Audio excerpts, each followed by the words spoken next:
प्यारे पंजाबी वीरों ते भैनों, कुछ दिन हो गए मैं थोड़े नाल गल कीते नूं।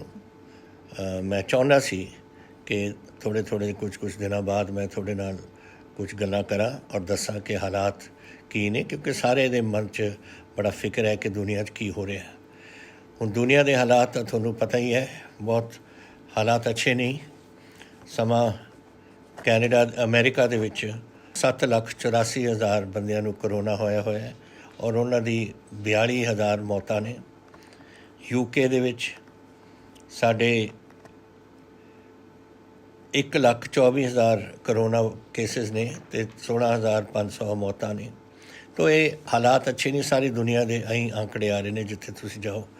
हिंदुस्तान च क्योंकि असी लॉकडाउन मुल्क दे विच पहला कीता सी और पंजाब ने कीता सी, तो साढ़े 17,600 साढ़े करोना केस ने। देखो आबादी अपनी बहुत ज़्यादा है, लेकिन उसके बावजूद इन्ने ही केस ने और 560 साड़ियाँ मौतां होईयां ने। ये विचों पंजाब च असी इस वेले कुछ बचे हुए हैं कि 244 अपने केस ने और 16 साड़ियाँ मौतां होईयां ने। सो ये जिहड़ा कुछ हो रहा है, ये असी मेरा ख्याल हिंदुस्तान और पंजाब दे विच ये अर्ली लॉकडाउन जिहड़ा असी करता सी उहदा असर पिया है। उहदा मतलब ये है कि अगर आपां अपने आप नूं जो दस्सिया गया है, अपने घरां च आपां बैठीए, अपने हत्थ धोईए जो डॉक्टर वगैरह कहते हैं, तो अपने ये जिहड़े आंकड़े ने इन्हां च होर भी सुधार आ सकदा है। काफ़ी दिनों तो ये सानू खबर आई सी कि साडे कई लोग 2000 तो उपर के करीब हजूर साहब दे विच नंदेड़ दे विच उत्थे फसे हुए ने। तो असी पहला कोशिश की सी कि गवर्नमेंट ऑफ इंडिया सानू इजाजत देवे ताकि असी इन्हां नूं उन्हां दा प्रबंध करिए उरे लिआउण दा। उदों उत्थों जवाब मिलिया सी कोई एक स्टेट तो दूसरे स्टेट ते गवर्नमेंट ऑफ इंडिया इजाजत नहीं दे रही। ये तरीके नाल होर भी सूबे दे विच साडे बंदे फसे हुए ने। तो मैं अज फिर होम मिनिस्टर साहब नाल गल करना चाहुंदा, क्योंकि मैनूं खबर आई सी कि शायद वो इजाजत देना चाहुंदे ने, लेकिन अज ताईं मेरी हुणी महाराष्ट्र के चीफ मिनिस्टर उदय ठाकरे जी नाल गल हुई है। वो कहंदे इजाजत नहीं मिली और तुसीं होम मिनिस्टर नाल बेशक गल कर लो। तो मैं अमित शाह जी नाल फिर दोबारा गल करांगा कि ये हुण इन्नी देर दे एक जगह बैठे ने, टोटल उन्होंने क्वारंटीन पीरियड भी खत्म हो गया, किसी को कोई कोविड उत्थे होया नहीं। तो अगर वो आ जान तो चंगा होएगा। बेचारे उत्थे उत्थे फसे जेड़े बैठे ने, कोई काम नहीं करते, बस ऐसे ही एक किस्म की तंगी हो है। इसी तरीके नाल होर सूबियां विच भी साडे लोग उत्थे किते किते फसे ने। मैं सिर्फ सारे मुख मंत्रियों नूं एक बेनती करना चाहुंदा है कि जैसे असी अज मैनू पटनायक जी का टैलीफोन आया सी, उन्हां दे बंदे साडे कोल इत्थे हैगे बड़े, थोड़ी ममता बनर्जी का आया सी कि उन्हां दे बंदे बंगाली उरे बड़े बैठे ने और तुसीं उन्हां दा ध्यान रखो। असी वो तो भी समा इवें भी कह रहे थे कि सानू दसो असी किस किस्म का तुहानूं कोई इत्थों थोड़ी मदद कर सकते हैं। मैं उन्होंने कहा साडे बंदे ने, तुसीं बिल्कुल ना फिक्र करो, किसी चीज़ की सानू लोड़ नहीं। असी आप ही उन्होंने जैसे असी पंजाबियों नूं सामभदे असी तुहाडे बंदियां नूं भी इसी तरीके नाल सामभांगे। तुहानूं लोड़ नहीं, उन्होंने रोटी सब कुछ रहैश सब कुछ असी देवांगे और असी वो कर रहे हैं इस वेले। वो भी मैं उन्होंने बेनती कर रहे हैं कि वो भी साडे जिहड़े पंजाबी उत्थे किते फसे हुए ने, उन्हां दी भी प्लीज़ बड़ी जिस तरीके नाल तुसीं उन्हां दी मदद कर सकते हो, उन्हां दा रोटी पानी इंतजाम, उन्हां दे रहैश की जगह दे सको, ताकि जद ताईं ये करोना चलदा है और वो वापस घर नहीं मुड़ सकते, उन्हां दी कोई उत्थे कोई रहन की कोई जगह और रोटी का प्रबंध तुसीं कर दिओ साडे वास्ते।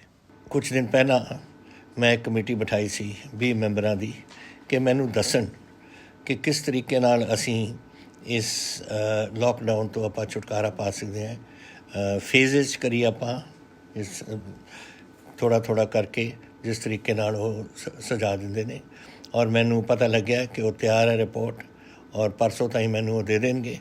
फिर मैं तुहानूं आप अपने सामने तुहाडे सामने मैं गल्लां नूं रखांगा कि किस तरीके नाल आपां निकल सकते हैं। लेकिन एक गल याद रखना पऊ, जिस दिन ये लॉकडाउन लिफ्ट करेगा, कर्फ्यू असी लिफ्ट करांगे, थोनू खास करके अपना बचाव करना पऊ। खास करके जिहड़ियां थोनू गल्लां दसियां ने वो थोनू करनियां पैणगीਆਂ। नहीं ये हो कि ये जिहड़े आंकड़े अपने घट ने ये वधदे जाणगे। तो मैं थोनू पहलां ही ਸ਼ੁਰੂ 'ਚ ਹੀ ਤੁਹਾਨੂੰ ਦੱਸਣਾ ਚਾਹੁੰਦਾ ਕਿ ਅਸੀਂ ਕਰਾਂਗੇ ਕੋਸ਼ਿਸ਼ ਤੁਹਾਡੀ ਮਦਦ ਕਰਨ ਦੀ, ਕਿਉਂਕਿ ਮੈਨੂੰ ਪਤਾ ਹੈ ਇੰਡਸਟਰੀ ਬੰਦ ਪਈ ਹੈ, ਟਰੇਡ ਬੰਦ ਪਈ ਹੈ, ਦੁਕਾਨਾਂ ਬੰਦ ਪਈਆਂ ਨੇ। ਤੁਸੀਂ ਵੀ ਆਪ ਆਪਣੇ ਘਰਾਂ ਦੇ ਵਿੱਚ ਬੈਠੇ ਹੋ ਔਰ ਅੱਕੇ ਹੋਏ ਹੋ, ਬੈਠੇ ਹੋਏ ਲੋਕ ਨਿਕਲਣਾ ਚਾਹੁੰਦੇ ਨੇ। ਲੇਕਿਨ ਇਹਦੇ ਨਾਲ ਇਹ ਅੰਕੜੇ ਦਾ ਵਿੱਚ ਸੁਧਾਰ ਆਇਆ ਹੈ। ਲੇਕਿਨ ਜਿਸ ਦਿਨ ਤੁਸੀਂ ਬਾਹਰ ਜਾ ਕੇ ਫਿਰ ਮਿਲਣ ਲੱਗ ਜਾਓ ਲੋਕਾਂ ਨਾਲ, ਇਹ ਅੰਕੜੇ ਵਧਣਗੇ। ਮੈਂ ਤੁਹਾਨੂੰ ਅੱਜ ਦੱਸਣਾ ਚਾਹੁੰਦਾ। ਇਸ ਕਰਕੇ ਪਹਿਲਾਂ ਤੋਂ ਇਹ ਸੋਚ ਲਓ ਕਿ ਅਸੀਂ ਜ਼ਰੂਰ ਕੋਈ ਰਾਹਤ ਦੇਵਾਂਗੇ। ਇਹ ਸਾਨੂੰ ਦੇਣੀ ਪਊ, ਕਿਉਂਕਿ ਲੋਕ ਸਦਾ ਵਾਸਤੇ ਨਹੀਂ ਆਪਣੇ ਕਮਰਿਆਂ 'ਚ ਬੈਠ ਸਕਦੇ ਜਾਂ ਆਪਣੇ ਬਿਜ਼ਨਸਾਂ ਨੂੰ ਬੰਦ ਕਰ ਸਕਦੇ ਹੈ। ਲੇਕਿਨ ਆਪਣਾ ਬਚਾਓ ਕਰਨਾ, ਆਪਣੇ ਸਾਥੀਆਂ ਨੂੰ ਬਚਾਓ ਕਰਨਾ, ਆਪਣੇ ਵਰਕਰਾਂ ਨੂੰ ਬਚਾਓ ਕਰਨਾ, ਇਹ ਤੁਹਾਡੇ ਜ਼ਿੰਮੇਵਾਰੀ ਹੋਏਗੀ ਫਿਰ। ਤੋ ਇਹ ਤੁਸੀਂ ਮੈਂ ਪਹਿਲਾਂ ਦੱਸਣਾ, ਐਡਵਾਂਸ 'ਚ ਦੱਸਣਾ ਚਾਹੁੰਦਾ ਸੀ ਤਾਂ ਕਿ ਤੁਸੀਂ ਆਪਣੇ ਮਨ 'ਚ ਰੱਖੋ ਇਹ ਗੱਲ। ਜਿੱਥੇ ਤਾਈਂ ਫਸਲ ਦੀ ਗੱਲ ਹੈ, ਫਸਲ ਸਾਡੀ ਬਹੁਤ ਵਧੀਆ ਆ ਰਹੀ ਹੈ। ਸਾਡੇ ਕੋਲ ਅੱਜ ਤਕਰੀਬਨ ਪਿਛਲੇ ਸਾਲ ਅੱਜ ਦੇ ਦਿਨ 2 ਲੱਖ ਮੈਟ੍ਰਿਕ ਟਨ ਆਪਣੀ ਕਣਕ ਆਈ ਸੀ ਮੰਡੀਆਂ ਦੇ ਵਿੱਚ। ਅੱਜ ਦੇ ਦਿਨ ਅੱਜ 3,90,000 ਲੱਖ ਟਨ ਆਪਣੇ ਮੰਡੀਆਂ ਚਾਹੀਏ, ਤਾਂ ਤਕਰੀਬਨ ਪਿਛਲੇ ਸਾਲ ਨਾਲੋਂ ਦੁੱਗਣੀ। ਔਰ ਇਹ ਰੋਜ਼ ਹੀ ਐਂ ਚੱਲ ਰਿਹਾ ਹੈ। ਔਰ ਇਸ ਵੇਲੇ ਸਾਡੀ ਟੋਟਲ ਅਰਾਈਵਲ 12,09,000 ਟਨ ਆਪਣੇ ਕੋਲ ਕਣਕ ਪਹੁੰਚ ਚੁੱਕੀ ਹੈ ਮੰਡੀਆਂ ਦੇ ਵਿੱਚ, ਔਰ ਉਹਦੀ ਖਰੀਦ ਹੋ ਚੁੱਕੀ ਹੈ। ਤੋ ਇਹ ਫਸਲ ਤਾਂ ਤੁਹਾਨੂੰ ਵਧਾਈ ਹੋਏ, ਕਿਉਂਕਿ ਤੁਸੀਂ ਹਿੰਮਤ ਕੀਤੀ ਹੈ ਔਰ ਪਿਛਲੇ ਸਾਲ ਨਾਲੋਂ ਆਪਣਾ ਝਾੜ ਜ਼ਿਆਦਾ ਨਿਕਲਿਆ। ਔਰ ਮੈਂ ਪੁੱਛਿਆ ਸੀ ਕਿਸੇ ਜ਼ਿਮੀਂਦਾਰਾਂ ਨੂੰ ਮੰਡੀ ਦੇ ਵਿੱਚ ਕਿ ਕਿੰਨਾ ਤੁਹਾਡਾ ਆ ਰਿਹਾ, ਕਹਿੰਦੇ ਜੀ 52-54 ਸਾਡਾ ਆ ਰਿਹਾ ਕੁਇੰਟਲ। ਤੋ ਇਹ ਬੜਾ ਅੱਛਾ ਹੋਇਆ ਔਰ ਉਹਦਾ ਸਾਰੇ ਦਾ ਅਸਰ ਇਹ ਪਿਆ ਕਿ ਇੱਕ ਬੰਪਰ ਕ੍ਰੌਪ ਪੰਜਾਬ ਦੇ ਵਿੱਚ ਆ ਰਹੀ ਹੈ। ਤੁਹਾਡੀ ਆਮਦਨ ਵਧੇਗੀ ਔਰ ਦੇਸ਼ ਦਾ ਅੰਨ ਵਧੂਗਾ। ਇਹ ਜਿਹੜੀ ਹੁਣ ਆਪਣੀ ਵਾਢੀ ਲੱਗ ਰਹੀ ਹੈ, ਉਹ ਤੋਂ ਬਾਅਦ ਆਮ ਤੌਰ 'ਤੇ ਤਾਂ ਆਪਾਂ ਕਣਕ ਦਾ ਮੁੱਢ ਜਿਹੜਾ ਰਹਿੰਦਾ ਹੈ ਉਹਨੂੰ ਆਪਾਂ ਅੱਗ ਨਹੀਂ ਲਾਉਂਦੇ। ਲੇਕਿਨ ਝੋਨੇ ਦੀ ਜਿਹੜੀ ਆਪਾਂ ਅੱਗ ਲਾਉਂਦੇ ਹਾਂ ਉਹਦੇ ਨਾਲ ਬੜਾ ਧੂੰਆਂ ਹੋ ਜਾਂਦਾ ਪੰਜਾਬ 'ਚ। ਪਰ ਕਿਤੇ ਕਿਤੇ ਇੱਥੇ ਕਣਕ ਨੂੰ ਵੀ ਲਾ ਦਿੰਦੇ ਨੇ। ਔਰ ਉਹ ਮੈਂ ਤੁਹਾਨੂੰ ਇਹ ਗੱਲ ਕਰਨਾ ਚਾਹੁੰਦਾ ਕਿ ਸਾਡੇ ਵਾਸਤੇ ਇਹ ਐਤਕੀ ਬੜਾ ਖਤਰਨਾਕ ਹੋਊਗਾ, ਇਸ ਲਈ ਕਿ ਜਿਹੜਾ ਕੋਵਿਡ ਹੈ ਨਾ, ਉਹ ਇੱਕ ਫੇਫੜਿਆਂ ਦੀ ਬਿਮਾਰੀ ਹੈ। ਔਰ ਉੱਥੇ ਆਕਸੀਜਨ ਜਦ ਘੱਟਦਾ ਉਹਦੇ 'ਚ, ਉਹ ਲੋਕਾਂ ਦਾ ਇਹ ਫੇਫੜੇ ਹੋਰ ਖ਼ਰਾਬ ਹੋ ਜਾਂਦੇ ਨੇ। ਸਾਡੇ ਬੱਚੇ ਨੇ, ਸਾਡੇ ਪਰਿਵਾਰ ਨੇ ਸਾਰੇ। ਤਾਂ ਮੇਰੀ ਇਹ ਵੀ ਤੁਹਾਨੂੰ ਬੇਨਤੀ ਹੈ ਕਿ ਤੁਸੀਂ ਐਤਕੀ ਬਿਲਕੁਲ ਕਿਸੇ ਹਾਲਤ ਵਿੱਚ ਵੀ ਅੱਗ ਨਹੀਂ ਲਗਾਉਣੀ ਆਪਣੇ ਮੁੱਢਨੇ ਰਹਿ ਗਏ ਆਪਣੇ ਕਣਕ ਦੇ। ਔਰ ਨਹੀਂ ਤਾਂ ਇਹ ਜਿਹੜਾ ਇਹ ਕੋਵਿਡ ਦਾ ਕੰਮ ਹੈ ਇਹ ਹੋਰ ਵਿਗੜ ਜਾਣਾ ਔਰ ਜਿਹੜੇ ਸਾਡੇ ਮਰੀਜ਼ ਨੇ ਉਹਨਾਂ ਨੂੰ ਹੋਰ ਨੁਕਸਾਨ ਪਹੁੰਚਣਾ। ਔਰ ਇਹੀ ਨਹੀਂ ਕਿ ਤੁਹਾਡੇ ਅਗਰ ਬੱਚਿਆਂ ਦੇ ਫੇਫੜੇ ਕਮਜ਼ੋਰ ਹੋ ਜਾਣਗੇ ਤਾਂ ਫਿਰ ਕਰੋਨਾ ਦਾ ਅਸਰ ਵੀ ਉਹਨਾਂ 'ਤੇ ਪੈ ਸਕਦਾ। ਇਸ ਕਰਕੇ ਮੇਰੀ ਬੇਨਤੀ ਹੈ ਤੁਹਾਨੂੰ ਬੜੀ ਹੱਥ ਜੋੜ ਕੇ ਕਿ ਇਹ ਕੰਮ ਨਾ ਕਰਨ ਸਿਹਤ ਕੀ। ਸੋ ਇਹ ਚੀਜ਼ਾਂ ਮੈਂ ਤੁਹਾਨੂੰ 2-3 ਤੁਹਾਨੂੰ ਦੱਸਣਾ ਚਾਹੁੰਦਾ ਸੀ ਕਿ ਇਹ ਤੁਸੀਂ ਪਹਿਲਾ ਕੋਵਿਡ, ਸਭ ਤੋਂ ਵੱਡਾ ਦੁਸ਼ਮਣ ਸਾਡਾ ਕੋਵਿਡ ਹੈ, ਉਹਦਾ ਸਾਹਮਣਾ ਕਰਨ ਲਈ ਤੁਹਾਨੂੰ ਇਕੱਲੇ ਪੰਜਾਬੀ ਨੂੰ ਆਪਣਾ ਇਹਦੇ 'ਚ ਰੁਖ ਬਦਲਣਾ ਪਊ। ਦੇਖਣਾ ਪਊ ਕਿ ਸਾਡੀ ਸਮੱਸਿਆ ਜਿਹੜੀ ਹੈ ਇਹਦਾ ਸਾਹਮਣਾ ਇੱਕੋ ਹੀ ਤਰੀਕਾ ਹੈ। ਕੋਈ ਦਵਾਈ ਨਹੀਂ ਇਹਦੇ ਵਾਸਤੇ। ਤੁਹਾਨੂੰ ਪਤਾ ਹੈ ਹਾਲੇ ਤਾਂ ਇਹ ਦੁਨੀਆ 'ਚ ਕੋਈ ਦਵਾਈ ਨਹੀਂ ਬਣੀ। ਇਹ ਨਹੀਂ ਕਿ ਮੈਨੂੰ ਕੋਈ ਬਿਮਾਰੀ ਹੋ ਜੂ ਤਾਂ ਮੈਂ ਬਚ ਜੂੰਗਾ। ਇਸ ਤਰੀਕੇ ਇਹਨੂੰ ਸਮਝ ਲਓ ਕਿ ਕੋਈ ਦਵਾਈ ਨਹੀਂ, ਸਿਰਫ ਦਵਾਈ ਇਹ ਹੈ ਕਿ ਤੁਸੀਂ ਆਪਣੀ ਸੋਸ਼ਲ ਡਿਸਟੈਂਸਿੰਗ ਰੱਖੋ, ਇੱਕ ਦੂਜੇ ਨੂੰ ਨਾ ਮਿਲੋ, ਦੂਰੋਂ ਗੱਲਾਂ ਕਰੋ ਔਰ ਇਸ ਕਿਸਮ ਦਾ ਜਾਂ ਟੈਲੀਫੋਨ 'ਤੇ ਗੱਲ ਕਰੋ। ਆਹੀ ਸਿਸਟਮ ਹੈ ਇਹਨੂੰ ਬਚਾਉਣ ਵਾਸਤੇ। ਔਰ ਵਾਹਿਗੁਰੂ ਕਰੇ ਇੱਕ ਦਿਨ ਇਹ ਦਵਾਈ ਬਣੇਗੀ ਜ਼ਰੂਰ। ਲੇਕਿਨ ਉਸ ਤੋਂ ਪਹਿਲਾਂ ਮੈਂ ਨਹੀਂ ਚਾਹੁੰਦਾ ਕਿ ਮੇਰੇ ਕੋਈ ਪੰਜਾਬੀ ਹੋਰ ਜਾ ਕੇ ਬਿਮਾਰ ਹੋ ਜਾਣ। ਔਰ ਇਹ ਬਿਮਾਰੀ ਤਾਂ ਇਹੋ ਜਿਹੀ ਹੈ, 2 ਅਸੀਂ ਸਾਡੇ ਅਫਸਰ ਜੋ ਸਾਡੇ ਲੱਗੇ ਹੋਏ ਸੀ ਆਪਣੇ ਡਿਊਟੀ ਕਰਨ 'ਚ, ਇੱਕ ਪੁਲਿਸ ਦਾ ਅਫਸਰ, ਇੱਕ ਸਾਡਾ ਕਾਨੂੰਗੋ, ਉਹਨਾਂ ਨੂੰ ਤੁਹਾਨੂੰ ਤੁਸੀਂ ਦੇਖ ਲਿਆ ਕੀ ਹੋਇਆ। ਔਰ ਮੈਂ ਤੁਹਾਨੂੰ ਬਾਰ-ਬਾਰ ਮੈਂ ਆਊਂਗਾ ਤੁਹਾਡੇ ਕੋਲ ਇਸੀ ਸੋਸ਼ਲ ਮੀਡੀਆ ਰਾਹੀਂ ਦੱਸਣ ਨੂੰ ਕਿ ਕੀ ਹਾਲ ਹੈ ਸਾਡੇ ਪੰਜਾਬ। ਮੈਂ ਕਿਸੇ ਤੋਂ ਕੋਈ ਲੁਕੋ ਨਹੀਂ ਰੱਖਣਾ ਚਾਹੁੰਦਾ। ਲੁਕੋ ਦੇ ਨਾਲ ਕੋਈ ਗੱਲ ਨਹੀਂ ਹੁੰਦੀ। ਅਸਲੀਅਤ ਜੋ ਦਿਲ ਦੀ ਗੱਲ ਹੈ ਉਹ ਮੈਂ ਤੁਹਾਡੇ ਨਾਲ ਕਰੂੰਗਾ। ਔਰ ਮੈਂ ਆਸ ਕਰੂੰਗਾ ਕਿ ਅਸੀਂ ਇਹ ਲੜਾਈ ਨੂੰ ਤੁਸੀਂ, ਮੈਂ, ਸਾਰੇ ਆਪਾਂ ਰਲ ਕੇ ਇਹਦਾ ਸਾਹਮਣਾ ਕਰੀਏ। ਔਰ ਇੱਥੇ ਇਹਦਾ ਨਾਂ ਤੁਹਾਨੂੰ ਪਤਾ ਹੈ ਕਿ ਅਸੀਂ ਰੱਖਿਆ, ਇਹਦਾ ਨਾਂ ਰੱਖਿਆ ਅਸੀਂ ਆਪਰੇਸ਼ਨ ਫਤਿਹ। ਸਾਡੀ ਫਤਿਹ ਹੋਊ ਅੰਤ ਵਿੱਚ।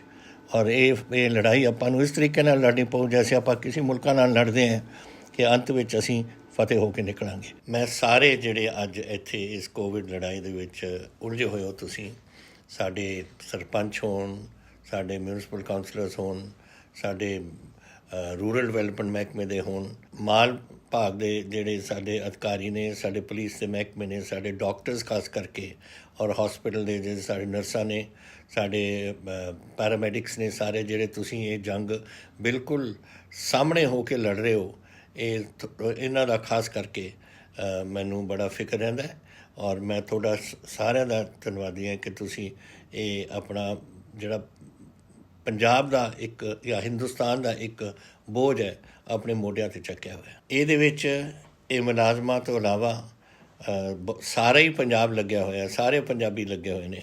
ਇਹ ਸਾਡੇ ਪੰਜਾਬ ਦਾ ਭਵਿੱਖ ਦਾ ਸਵਾਲ ਹੈ ਔਰ ਜਿਹੜਾ ਤੁਸੀਂ ਸਾਰੇ ਆਪਣੀ ਹਿੰਮਤ ਕਰਕੇ ਇਹ ਕੰਮ ਕਰ ਰਹੇ ਹੋ ਔਰ ਆਪਣੇ ਜੈਸੇ ਮੈਨੇ ਸੁਣਿਆ ਪਿੰਡਾਂ ਨੇ ਆਪਣੇ ਬੈਰੀਅਰ ਲਾ ਲਏ ਔਰ ਕਿਸੇ ਨੂੰ ਆਉਣ ਨਹੀਂ ਦਿੱਤਾ। ਇਹੀ ਹੈ ਜਿਹੜਾ ਅਸੀਂ ਚਾਹੁੰਦੇ ਸੀ ਕਿ ਤੁਸੀਂ ਇਹ ਸੋਸ਼ਲ ਮਿਕਸਿੰਗ ਜਿਹਨੂੰ ਕਹਿੰਦੇ ਨੇ ਉਹਦੇ 'ਚ ਨਾ ਹੋਵੇ। ਤਾਂ ਤੁਹਾਨੂੰ ਥੋੜ੍ਹਾ ਜਿਹੜੇ ਸਾਡੇ ਕਸਬਿਆਂ ਸਾਡੇ ਸ਼ਹਿਰਾਂ 'ਚ ਰਹਿੰਦੇ ਹੋ, ਤੁਸੀਂ ਸਾਰੇ ਬੜੀ ਹਿੰਮਤ ਕਰ ਰਹੇ ਹੋ। ਜੋ ਰਿਪੋਰਟਾਂ ਮੈਨੂੰ ਆ ਰਹੀਆਂ ਨੇ ਬੜੀ ਵਧੀਆ ਆ ਰਹੀਆਂ ਨੇ ਕਿ ਤੁਸੀਂ ਜਿੱਥੇ ਵੀ ਕੋਈ ਲੋੜ ਪਵੇ ਤੁਸੀਂ ਉੱਥੇ ਪਹੁੰਚ ਜਾਂਦੇ ਹੋ ਬਹੁਤ ਸੋਹਣੀ ਤਰੀਕੇ ਨਾਲ ਔਰ ਕੰਮ। ਔਰ ਉਹਦੇ ਉੱਪਰ ਜਾ ਕੇ ਹੁਣ ਵਾਢੀ ਵੀ ਲੱਗ ਚੁੱਕੀ, ਉਹਦੇ ਵਿੱਚ ਵੀ ਤੁਸੀਂ ਹਿੱਸਾ ਪਾ ਰਹੇ ਹੋ।